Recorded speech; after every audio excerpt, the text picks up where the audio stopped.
Hello and welcome to Classroom Teaching. Students, in last session we have seen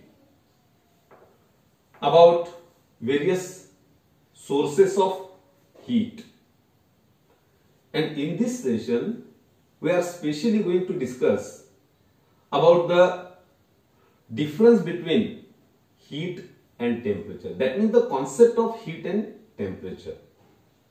What is the difference between heat and temperature? Look,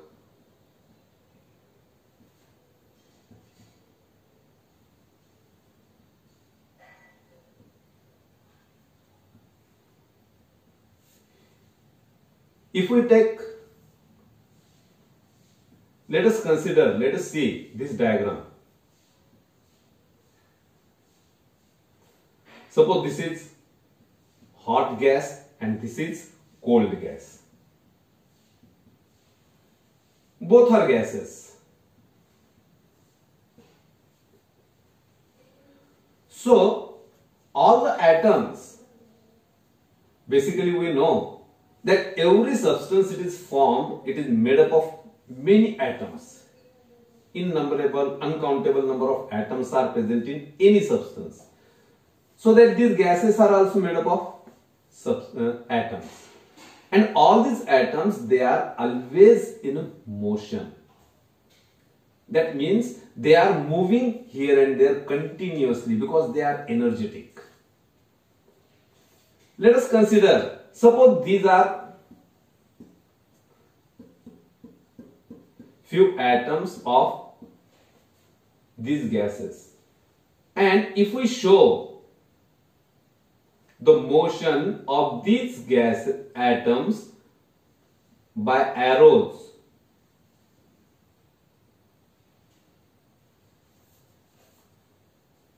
these are nothing but the motion of various atoms. Atoms, they are moving here and there.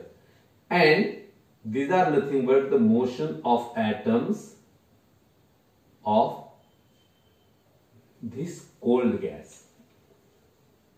So from this diagram, we can easily identify that the arrows in this hot gas, they are long arrows. What they indicate? Here the arrows are very small in length. What they indicate? They indicate the velocity of that particle, the movement of the particle, the direction of that particle. That means this particle is moving with greater velocity. Here in cold gas, the arrows, they are very small in length. That means the velocity of the particle is very less. And this velocity, it is due to the kinetic energy which is present in that atom. So that we can easily say that hot gas, the atoms, they are having more kinetic energy than the kinetic energy possessed in cold gas. So what it indicates then? Actually we are looking what is heat and temperature. So what is heat? Heat is nothing but the total kinetic energy of all atoms present in that substance, whereas temperature, it is nothing but the average kinetic energy of that substance. So here we can, from this we can easily see that this hot gas, it has the total kinetic energy of all atoms. It must be more than the total kinetic energy present in the of all atoms present in this cold gas. And therefore, the heat content of hot gas, it must be more. But we can't tell it for temperature. Why? Because though the total kinetic energy, it may be more or less, or it may be different, but the average kinetic energy, it may be same or it may be different. So, the temperature, it is related to the average kinetic energy of all atoms present in a particular substance. And heat is nothing but the total kinetic energy. It is related with the total kinetic energy of the all atoms present in that substance. A very small example is given here. Suppose in case of solid, what happened?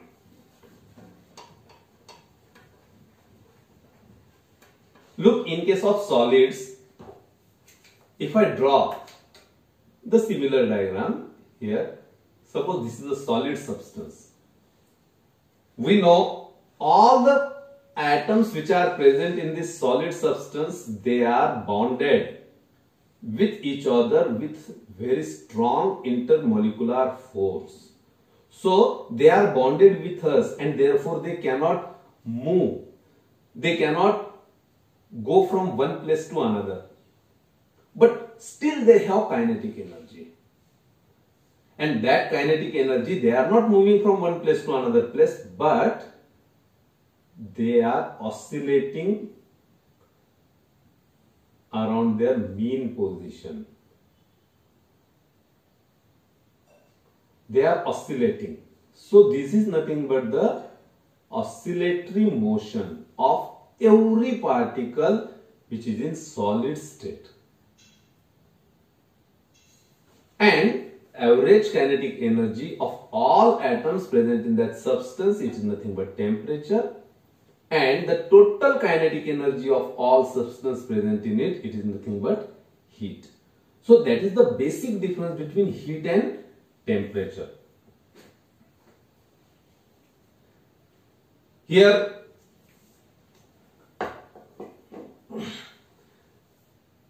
so temperature and heat, they are definitely related. They depend upon the kinetic energy possessed by that object. But the total kinetic energy, it is nothing but heat, and average kinetic energy, it is related with temperature. Suppose there are two objects A and B.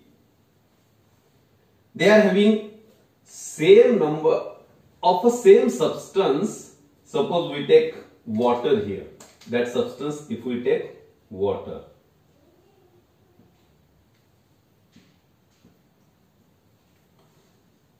Suppose this is container A in which water is present. That water is suppose 100 ml. If I took 100 ml water, in another container, suppose this is another container which is B, in which I took again water, but it is now 200 ml water I take. That means the total content of water, it is double in B than A. That means number of atoms present in A and number of atoms present in B, they are different. In B, they are doubled in quantity. Suppose the initial temperature of A, it is 20 degree, and here it is 20 degree again. That means they are having same initial temperature. And if you heat both these containers with a spirit lamp and raise the temperature to 30 degree, both, their final temperature is also same. So think about the time, whether it takes same time or different time. What do you think? If I heat a container with spirit lamp for suppose 10 minutes, then the temperature rises from 20 to 30. But whether same 10 minutes are required with the same spirit lamp to go temperature rise from 20 to 30, it is not possible, because we require more heat here. Why? Because the water is more.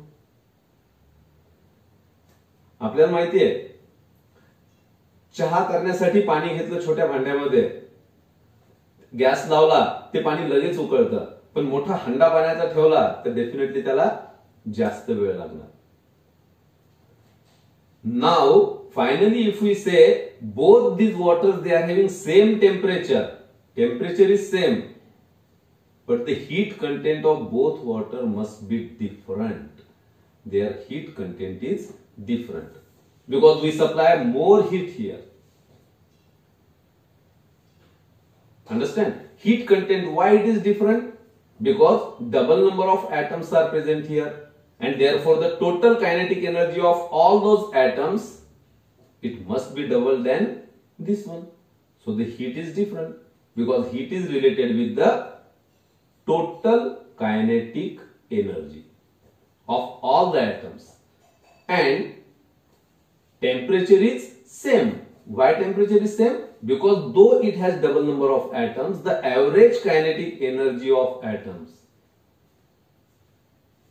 every atom, average kinetic energy of atoms in A as well as in B, it is same, and therefore they are having same temperature. So from this discussion we can easily say that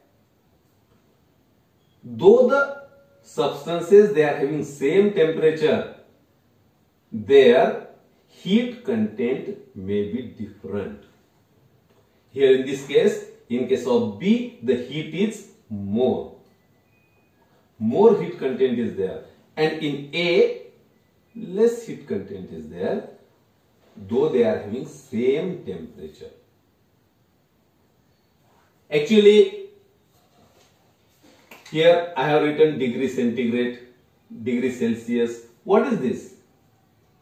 We have seen in last article that heat has two units, SI and CGS. So the SI unit of heat that we see, it is joules, and CGS unit of heat is calories. So similarly, temperature also can be measured in these two units, the SI unit of temperature, or instead of that we can measure temperature in three different units. We measure it in three different units. One is degree Celsius, the second is degree Fahrenheit, and third is Kelvin. I have written symbols only, degree Celsius, degree Fahrenheit, and Kelvin. Out of these three units, Kelvin is a scientific unit. It is used in scientific experiments only. But in our daily life, in our routine life, we use the units like degree Celsius and degree Fahrenheit. So now, actually what is heat and what is temperature? Let us see once again. Heat, it is nothing but the total kinetic energy contained in all atoms present in any substance, whereas temperature is related with the average kinetic energy of all atoms present in the substance. Heat, it has two units, joules and calories. The relation also we know, 1 calorie is equal to 4.18 joules, that we have seen. Temperature, it has actually three units, degree Celsius, degree Fahrenheit, and degree and Kelvin, out of which in our daily life we use degree Celsius and degree Fahrenheit, and we have relation between them also. What is the relation between degree Celsius and degree Fahrenheit and Kelvin? The relation is given by a simple formula. We can easily convert 1 degree Celsius into degree Fahrenheit or degree Fahrenheit into degree Kelvin. Only one formula, F minus 32 divided by 9 is equal to C upon 5. So by using this formula, we can easily convert Fahrenheit into Celsius or Celsius into Fahrenheit. If in exam, if in a example, the quantity is given in degree Celsius and you have to convert it into Fahrenheit, then you can use this formula or vice versa. And the second very simple formula is K is equal to, this K, it is nothing but Kelvin. It is equal to C plus 273.15. So by using this simple formula, we can easily convert Kelvin into degree Celsius. A table is given in your book. You can easily see. You can see this table in this video also. So in this table, degree Fahrenheit, degree Celsius and degree Kelvin, these three units are given and you have to fill the blank spaces. That means by using this formula, you have to calculate the value of temperature in degree Celsius or Fahrenheit or Kelvin. We can easily find it out. What should be the melting point of ice? We know it is 0 degree Celsius. So in Kelvin, we can easily find it. Here if we place 0, then it must be 273.15 degree Kelvin. And what should be the boiling point of water? Boiling point of water in Kelvin, it is, C is 100 because we know it is 100 degree centigrade. So 100 plus 273.15. So it is 373.15 Kelvin. So by using these formulas, instead of this formula, we can use this formula to calculate Fahrenheit. So by using this formula, we can easily find out, or we can easily interconvert these units of temperature or find out the values. So complete this table and try to find out, try to use this formula. So in next video, we will see the construction of thermometer. Thank you very much.